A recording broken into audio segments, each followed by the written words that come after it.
All right. So thank you all for being here.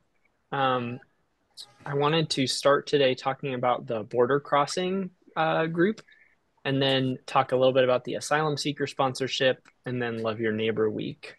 Um, so I guess we'll start with the border crossing. I don't know, Ellen or anyone on this call, if anyone has any updates to share from that group. Well, we were going to have a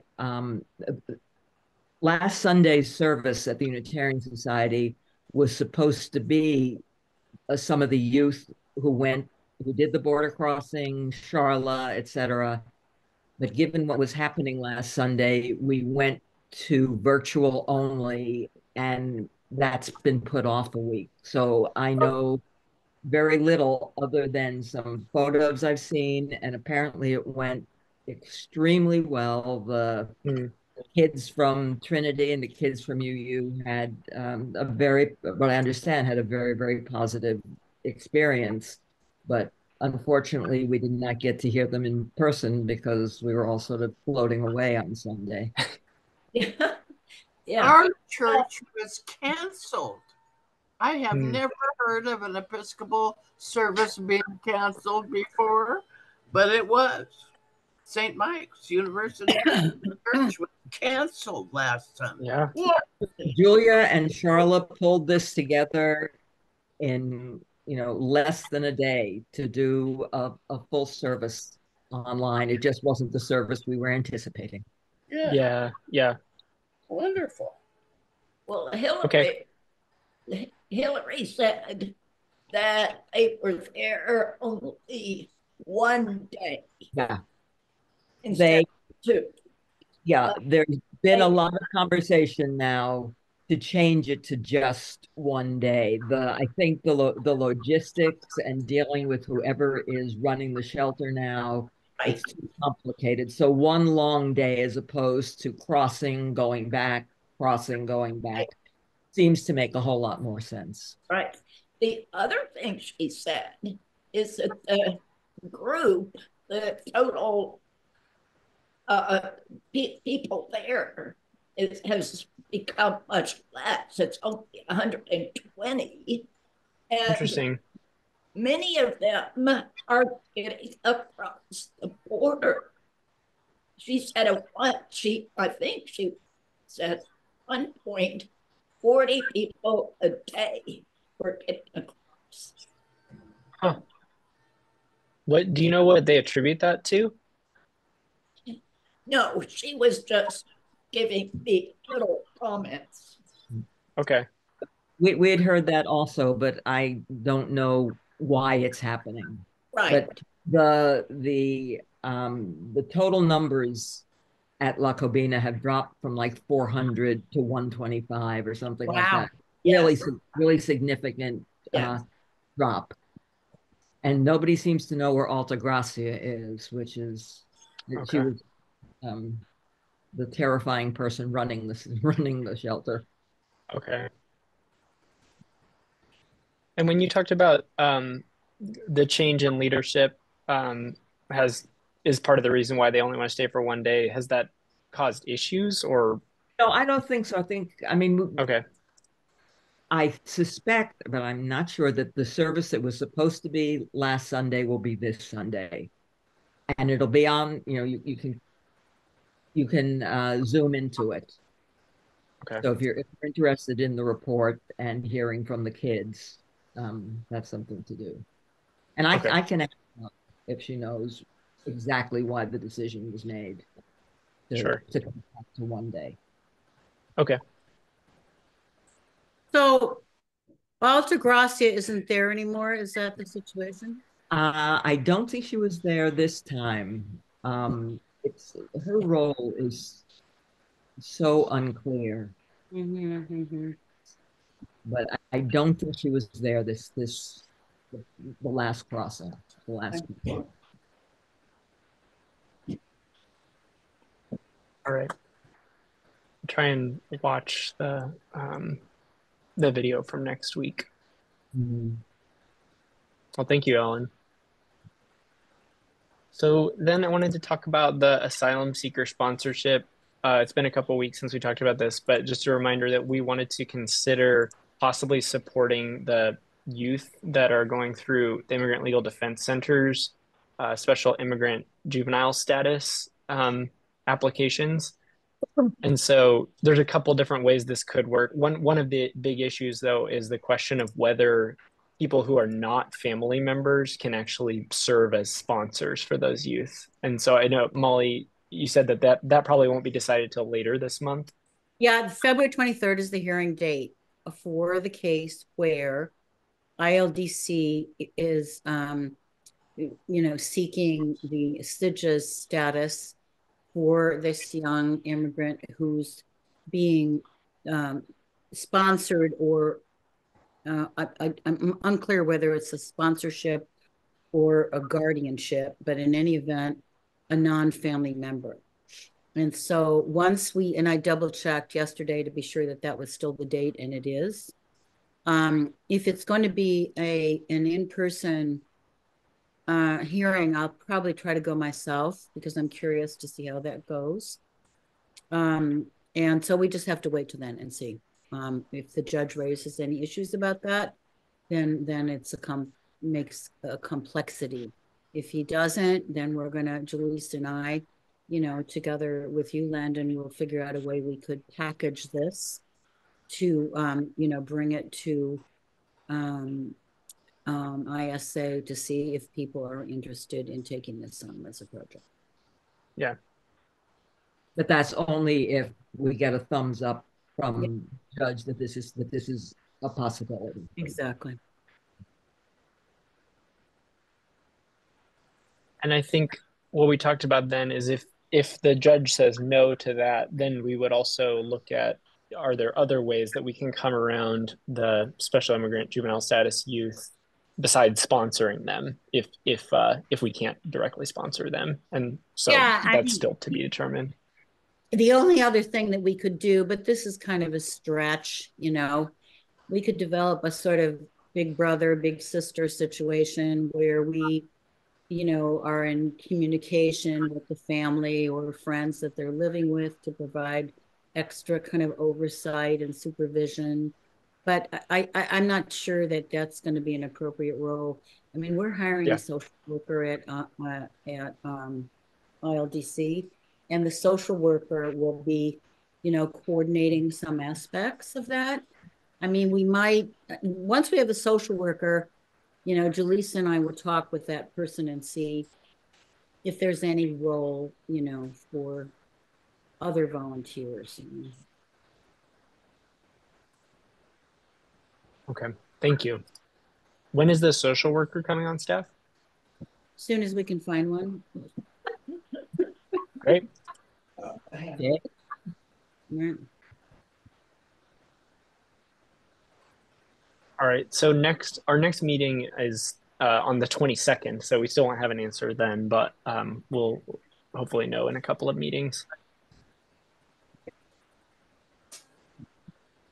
Okay, all right. So we go to court on the 27th with the Stockton family. Oh, so thank you for reminding me. How are they doing up there? How is the lawyer?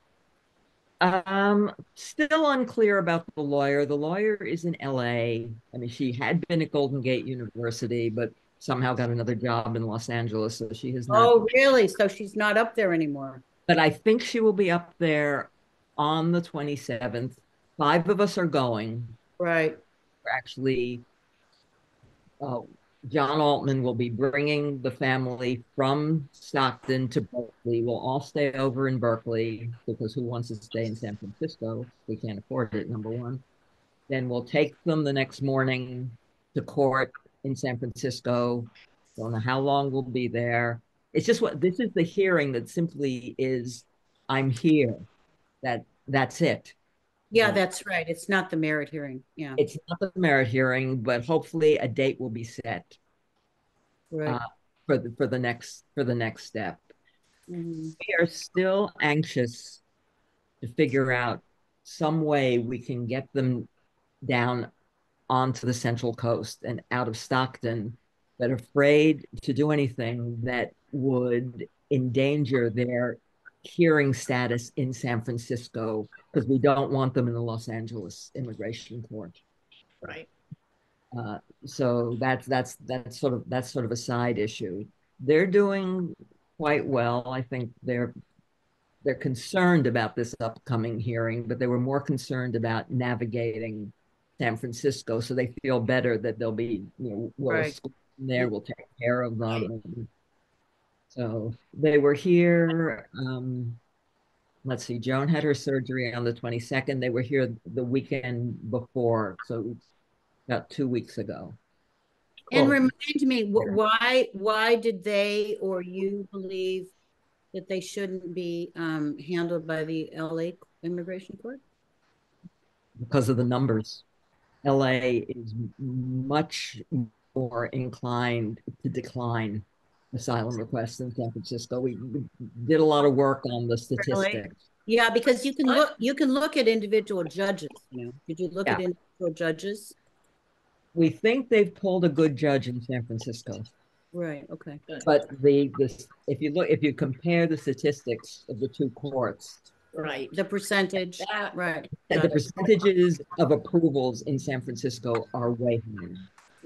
Okay. Are way higher.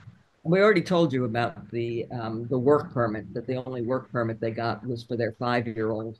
Yeah, right. So, that she's now working for Caltrans, but at any rate, well, that's basically a SIGIS advantage to have that work permit. So did somehow somebody make application under SIGIS for that child? No. Huh. We do not know how it happened, but it came with her picture on an ID.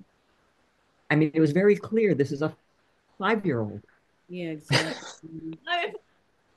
I mean, talk about illustrating our broken immigration system. Yeah, right. Yeah. If it weren't so tragic, it would really be fun. But it's right. It's a tragedy. But it should be in an editorial somewhere. Yeah, right. No. Well, thank you. Yeah, so we'll need to make sure and keep tabs on them as well.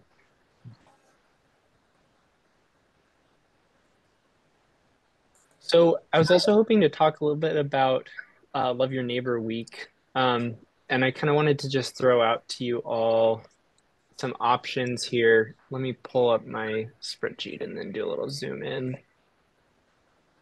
I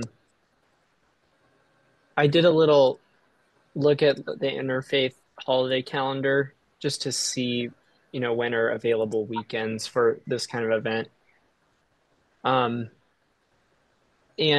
Or actually, let me back up. I don't want to start with the dates. Let me start with this, that I personally feel very anxious about this being the election year that it is. And I imagine that sentiment is shared by many in our community. I think there's just a general sense of unease. And then I know immigration is, again, appearing to be one of the key issues. And I know locally, so we've been doing some outreach around this new daytime navigation center, and it's been interesting that as we've talked to some businesses, they've said things like, oh no, actually, we feel like homelessness is getting better. It's the immigrants that are the problem.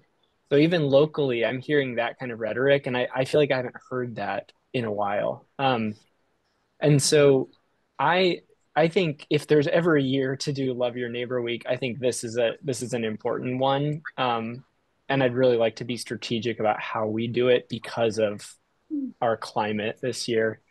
So I want to throw that out, and then we can look at some dates. But I guess I'm curious what you all are feeling or hearing this year. I've been heavily engaged in a project that we started at Trinity to reach out with compassion to the Jewish and Islamic community. And because Tony, I think I've told you, I'm sure I've told everybody, because it was so shocking that not one single Christian church, except for the Church of the Beatitudes, had reached out to the Islamic community or the community, not one single church. Only. Anyway, so I believe that it would be great if we could somehow wrap this whole thing around, okay? Because love your neighbor isn't just immigrants. It's your Jewish neighbor, it's your Muslim neighbor, it's anyone who is different than you. So I just throw that out there as food for thought. If there's some way we could incorporate, right? Yeah. Well, with that thought, I was starting to suggest that we might change that statement of your neighbor, because the concept of neighbor seems a little Seems a little what? What was that? limited. Okay. And what Molly did is to try to explain what we're talking. Maybe it's sort of like treat everyone as your neighbor.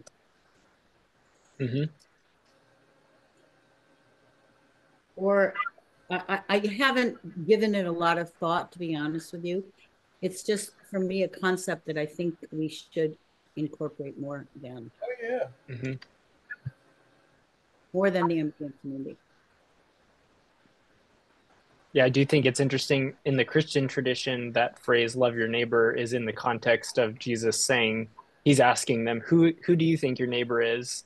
And they all think it just means the people that they like are already in relationship with, but actually he's like, no, the people you dislike and the people you are not ever in community with, those are your neighbors. So Right. Well, if we make that a big part of the message, I think that would work. right, exactly. Also, if we make it more inclusive, there's the opportunity to work, with the Jewish community, with the Islamic community, wrap them into it somehow. How about we are all neighbors? And I'm picturing a poster with the pictures of different people on it. Somebody with a yarmulke on, and somebody with the scarf that the Palestinians wear, and Latina, and Asian, and black person, and etc. I mean, can you see that in your mind's eye? Yes. Yes. Yeah, sort of. We are all neighbors, and then like a circle. Yeah. A circle of all these people. Right. Yeah. You still have love your neighbor. Yeah, put that in the middle, or put it somewhere.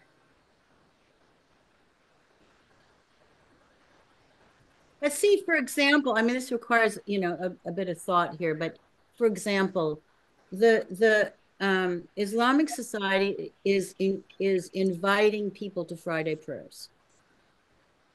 Okay, so if we were in touch with Hammam Wail and incorporate them, it could be that people could go, and attend Friday prayers at the Islamic Society, which is something that doesn't occur to most people to do, right?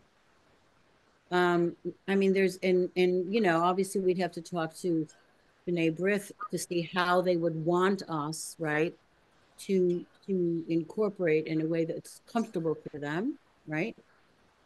I mean, it would take a little work, here.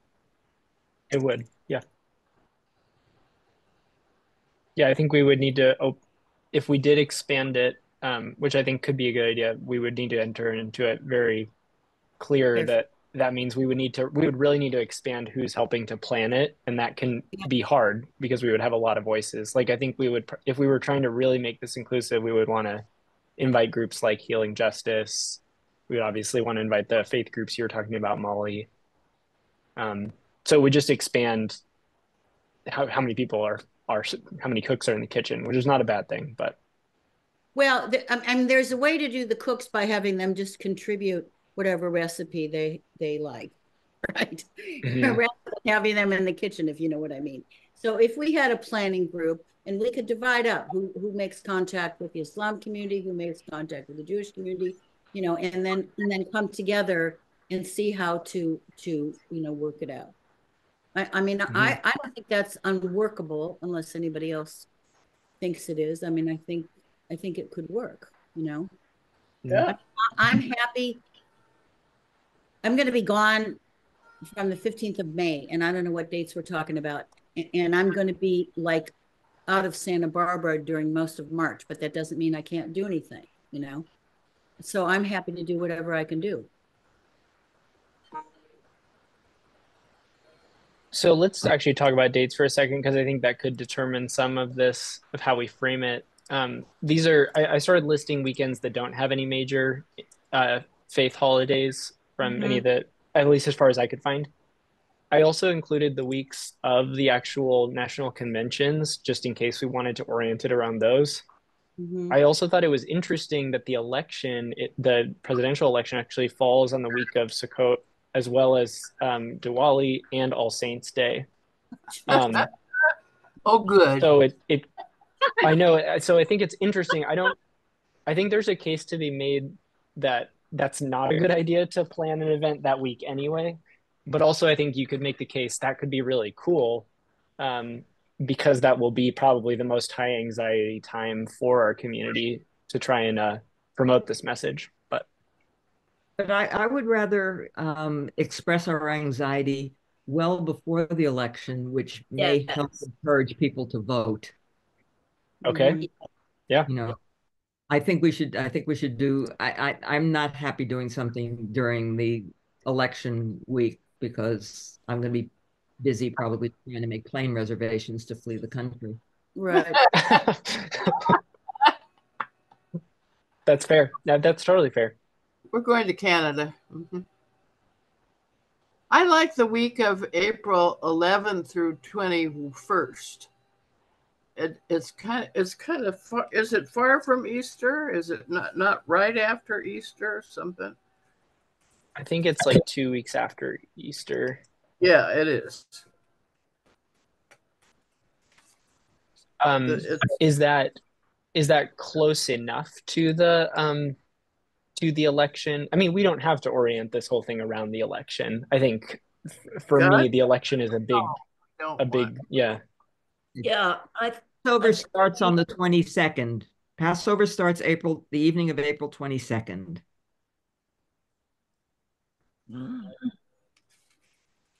So that would, I don't think, given this upcoming election, any time would be too soon. Okay. It's on lots of, I won't say everybody, it's on lots of people's Mm-hmm. mind. And the more we can do to stir up interest, Right. voting progressive, the better off we're going to be. Mm-hmm. Hmm. Are we talking about a week or weekend? So typically the it's a week, because it'll be like one weekend, it'll be Friday through or Thursday through Sunday is when the faith communities talk about it in their Yeah, services. And then yeah. the next weekend we host our events or event. And when is Easter, you guys? March 31st. Oh, so we're okay then on that. I mean, Yeah. that seems good to me, April 11th through the 21st or the 4th through the 14th, whatever. You know, I'll be here then so I can, be more effective than instead of being like 3 time zones away. So why don't I send out a poll, since not everybody's here today, just to see if there's any of these that are really bad dates. And then we can try and pin it down at our next meeting. Okay. But we've agreed that we want to make an effort to expand the outreach and expand the advertising, have the advertising reflect a different sense of what we mean by neighbor. And Like we like we are Tony's all idea. neighbors is a good message to go into all the election stuff with, you know, because it's going to sow, left by itself, it's going to sow a lot of animosity that might last, you know. So if we start talking about we are all neighbors, and include, you know, Republican and Democrat and and Jewish and we have to do that too. to kind of take the sting out of what's coming. You may recall too that last year we talked to some of the business community to ask them if they would be open to putting like "Love Your Neighbor" stickers in their window, and some of them said no because they were afraid about, you know, we don't want ICE knowing that we employ undocumented individuals or whatever. So I do think though, if it's a bigger umbrella like this, that they might be more open to posting a "We Are All Neighbors" sticker. I think so. I agree. I think the problem with the businesses, or if you say immigrant, people are still thinking about the border, which is such a hot political issue. And it's going to get hotter. It's just going to get, it's getting worse. I mean, as we speak. Yeah, the Republican Party is motivated by Trump is choosing that as the major issue. So that's not a reason for us to change what we do. No. But I think the reason for us to expand it is the reality of what's happening in the world. Right. Yeah. Mm-hmm.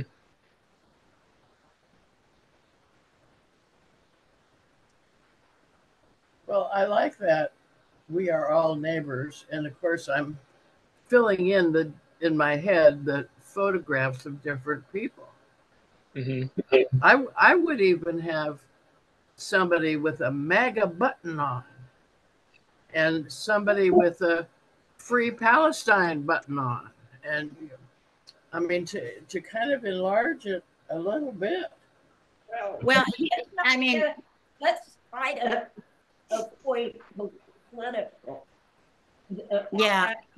politics.